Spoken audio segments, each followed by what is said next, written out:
پہلے میاں اپنی بیوی سے طبیعت کو خوش کر دینے والی باتیں کرے اور ہم بستری کے لیے ذہنی اور جسمانی طور پر راضی کرے۔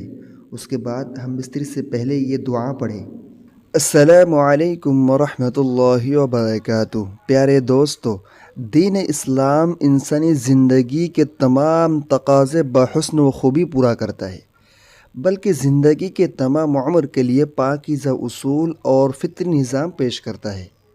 پیارے دوستو، اللہ تعالی حق بات کہنے سے نہیں شرماتا۔ اس نے ہمیں اپنے پیغمبر کے ذریعے زندگی کی چھوٹی سے چھوٹی اور بڑی سے بڑی بات بتلا دی۔ تو نکاح کرنا اور بیوی سے جماع کرنا، ہم بستری کرنا، شرمگاہ کی حفاظت کرنے کے ساتھ افزائش نسل یعنی نسل کو بڑھانے کا سبب ہے۔ تو اللہ تعالیٰ اتنی بڑی بات ہمیں کیسے نہیں بتاتا؟ تو یہ بھی ہمیں بتا دیا۔ آج ہم لوگ جس دور سے گزر رہے ہیں، اس میں برائی، فیشن اور بے حیائی عام سی بات ہو گئی ہے۔ اللہ نے ہمیں کفر و ضلالت، گمراہی سے نجات دے کر ایمان و ہدایت کی توفیق دی ہے۔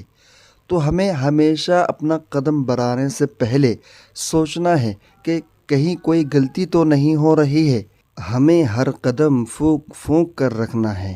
تو پیارے دوستو، آج ہم لوگ اس ویڈیو میں قرآن و حدیث کی روشنی میں ہم بستری کے چند آداب اور مسائل جانیں گے، جیسے ہم بستری کرنے کا صحیح طریقہ کیا ہے، ہم بستری کرنے کی دعا کیا ہے اور کب پڑھنا چاہیے، ہم بستری کب کرنا چاہیے اور کب نہیں کرنا چاہیے، قرآن و حدیث میں ہم بستری کرنے کی کیا فضیلت بیان کی گئی ہے۔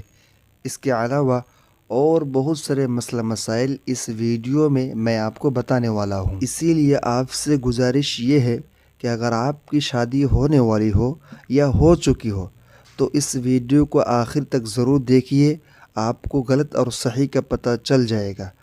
اور دعا کو ضرور یاد کیجیے جو یہاں پر ہم بتانے والے ہیں، اور اپنی شادی شدہ زندگی کو پاکیزہ اور نیک بنائیے، اور اپنے شادی کرنے والے دوستوں کو بھی تحفے کے طور پر اس ویڈیو کو ضرور شیئر کیجیے تاکہ وہ بھی اپنی شادی شدہ زندگی کو پاکیزہ اور نیک بنا سکے۔ تو آئیے اب شروع کرتے ہیں۔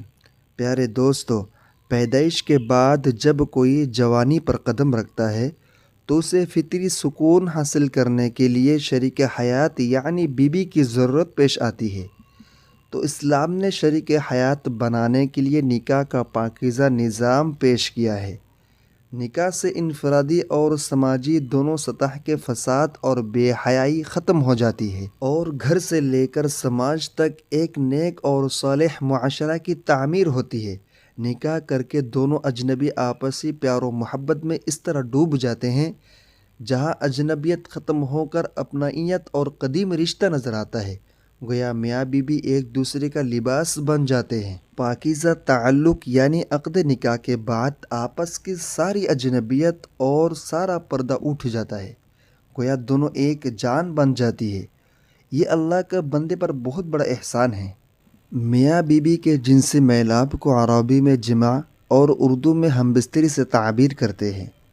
جس طرح اسلام نے نکاح کا پاکیزہ نظام دیا ہے، اسی طرح جماع اور ہم بستری کے لیے بھی کچھ صاف ستھرا رہنما اصول دیے ہیں۔ اب ان اصولوں کی جانکاری ہر مسلمان مرد و عورت پر ضروری ہے۔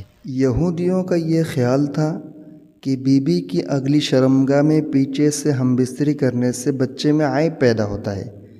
اس خیال کی تردید کرتے ہوئے، اس غلط خیال کو توڑتے ہوئے اللہ نے فرمایا: نساؤکم حرث لکم فأتوا حرثکم انا شئتم، کہ تمہاری بیویاں تمہارے لیے کھیتیاں ہیں، لہذا تم اپنی کھیتیوں میں جدھر سے چاہو آؤ۔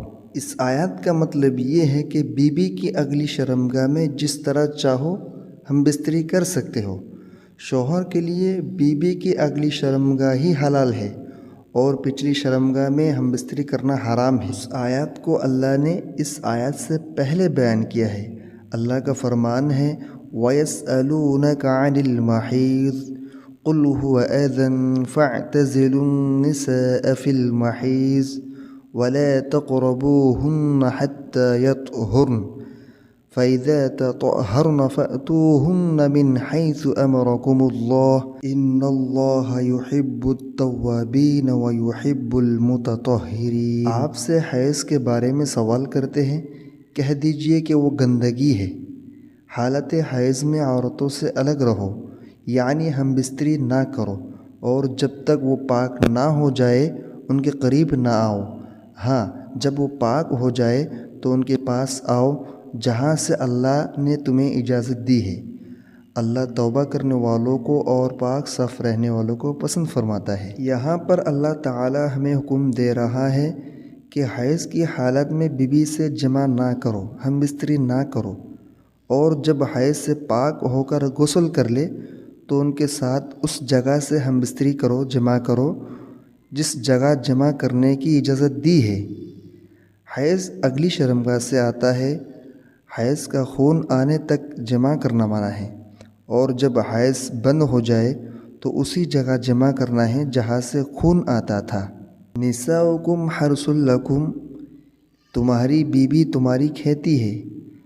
اس کی تفسیر صحیح حدیث سے بھی ایک مرتبہ سن لیجیے تاکہ بات مزید کھول کر سامنے آ جائے۔ راوی حدیث ابن عباس رضی اللہ تعالی عنہ بیان کرتے ہیں، جب یہ آیات نازل ہوئی کہ تمہاری بیوی تمہاری کھیتی ہے، لہذا تم جس طریقے سے چاہو ان سے ہم بستری کرو، جمع کرو، یعنی آگے سے کرو یا پیچھے سے کرو، یا لیٹا کر کرو یا بیٹھا کر کرو، لیکن راستہ ایک ہو، وہ ہے اگلی والی شرمگاہ۔ آج کل کے فتنے کے زمانے میں میاں بیوی کو اسلام کی یہ باتیں جاننی چاہیے اور اسے عملی زندگی میں بدلنا چاہیے۔ جو لوگ فحش ویڈیوز دیکھ کر غلط طریقے سے منی نکالتا ہے، خارج کرتا ہے، اس کی زندگی سے حیا نکل جاتی ہے، آہستہ آہستہ بے حیائی کی راہ میں چلنے لگتا ہے۔ لیکن یاد رکھیں، بیوی سے اسلامی طریقے سے ہم بستری کرنا ہی عبادت اور ثواب ہے۔ صحابہ کرام نے نبی کریم صلی اللہ علیہ وسلم سے پوچھا، اے اللہ کے رسول، اگر ہم میں سے کوئی اپنی بیوی سے خواہش پوری کرتا ہے تو کیا اس میں بھی اس کو اجر ملتا ہے؟ تو آپ صلی اللہ علیہ وسلم نے فرمایا، بتاؤ، اگر کوئی یہ خواہش حرام جگہ پوری کرتا ہے تو کیا اسے اس کا گناہ ہوتا ہے؟ تو صحابہ کرام نے فرمایا، جی ہاں ہوتا ہے۔ تو نبی کریم صلی اللہ علیہ وسلم نے فرمایا، اسی طرح جب وہ اسے حلال جگہ پوری کرتا ہے تو اس کے لیے اجر و ثواب ہے۔ تو پیارے دوستو، آئیے اب ہم بستری کے چند آداب اور مسائل جانتے ہیں۔ پیارے دوستو، بیوی سے ہم بستری عزت کی حفاظت اور نسل کو بڑھانے اور حرام کام سے بچنے کی نیت سے ہو تو ایسی صورت میں اللہ نہ صرف ہم بستری کرنے کا اجر دے گا بلکہ نیک اولاد سے بھی نوازے گا اور دنیا و آخرات میں برکتوں سے بھی نوازے گا۔ پیارے دوستو، بیوی سے ہم بستری کرنا صرف شہوت پوری کرنا نہیں ہوتا ہے، بلکہ میاں بیوی کے لیے سکون قلب، دل کا سکون اور راحت ہے۔ اسی لیے اب ہم بستری کے کچھ اہم آداب اور مسائل سیکھیں گے، جیسے ہم بستری کے لیے بیوی کو کیسے تیار کرنا ہے، دعا کب پڑھتے ہیں، ہم بستری کے لیے کیسی جگہ ہونا ہے، ہم بستری کے دوران شہوت کی باتیں کرنا کیسا ہے، شرمگاہ کو دیکھنا اور چھونا کیسا ہے، اور ہم بستری کی باتیں لوگوں میں بیان کرنا کیسا ہے۔ تو اب ہم ان ساری چیزوں کو جانیں گے۔ تو پیارے دوستو، ویڈیو کو آخر تک ضرور دیکھیے، آپ کو سیکھنے کے لیے بہت کچھ ملے گا۔ تو پیارے دوستو، ہم بستری سے پہلے میاں اپنی بیوی سے طبیعت کو خوش کر دینے والی باتیں کرے اور ہم بستری کے لیے ذہنی اور جسمانی طور پر راضی کرے۔ اس کے بعد ہم بستری سے پہلے یہ دعا پڑھیں، بسم اللہ اللہم جنبنا الشیطان وجنبنا الشیطان ما رزقتنا۔ اے اللہ، تو ہماری شیطان سے حفاظت فرما اور جو اولاد ہمیں دے گا اسے بھی شیطان سے دور رکھ۔ پھر اگر انہیں بچہ دے دیا گیا تو شیطان اسے کوئی نقصان نہیں پہنچا سکے گا۔ اب ہم بستری کے لیے جگہ کیسا ہو رہا ہے؟ تو دیکھیے، ہم بستری کی جگہ آواز سننے والا اور دیکھنے والا کوئی نہ ہو، یعنی ڈھکی چھپی جگہ ہو، اور ہم بستری کی حد تک شرمگاہ کو کھولنا کافی ہے، لیکن ایک دوسرے کو دیکھنا اور مکمل برہنہ ہونا آپس میں جائز تو ہے لیکن ادب کے خلاف ہے، اس لیے ایسا نہیں کرنا چاہیے کیونکہ اس میں ہمارا ہی نقصان ہے۔ بہت ساری کتابوں میں آتا ہے کہ پورا برہنہ ہونا اور شرمگاہ کو دیکھنا، اس سے شہوت اور جذبات کی کمی کا اندیشہ ہوتا ہے، اس لیے ایسا نہیں کرنا چاہیے بلکہ جہاں تک ضرورت ہو وہیں تک کھولے۔ اب بات آتی ہے ہم بستری کے دوران شہوت کی باتیں کرنا کیسا ہے۔ لوگ ہم بستری کے دوران شہوت کی باتیں کرنے کے متعلق سوال کرتے ہیں تو اس میں کوئی حرج نہیں ہے اور نہ ہی کوئی عیب کی بات ہے۔ ہاں، فحش اور بیہودہ باتیں جس طرح عام حالت میں منع ہیں اسی طرح دوران ہم بستری بھی منع ہے۔ اس کے بعد ایک بڑی غلطی جو ہم میں سے اکثر لوگ کرتے ہیں وہ ہے شرمگاہ کو چومنا۔ تو پورا سنیے، صحیح کیا ہے آپ کو معلوم ہو جائے گا۔ مرد کے لیے بیوی کی شرمگاہ کو چھونے اور دیکھنے میں کوئی حرج نہیں ہے، لیکن اسے چومنا بے حیائی اور بیہودہ کام ہے۔ اسی طرح بیوی کے لیے مرد کی شرمگاہ کو چھونے اور دیکھنے میں کوئی حرج نہیں ہے، لیکن اسے چومنا اور منہ میں داخل کرنا بے حیائی اور بیہودہ کام ہے اور اسلامی تعلیمات اور سسٹم کے خلاف ہے۔ اور ایک بڑی بے حیائی اور بیہودہ کام یہ ہے کہ عورت کی پچھلی شرمگاہ میں ہم بستری کرنا۔ نبی کریم صلی اللہ علیہ وسلم نے فرمایا کہ جو شخص اپنی بیوی کی پچھلی شرمگاہ میں ہم بستری کرتا ہے وہ ملعون یعنی لعنتی ہے۔ لہذا کوئی بھی مسلمان لعنتی کام کر کے خود کو سزاور نہ بنائے۔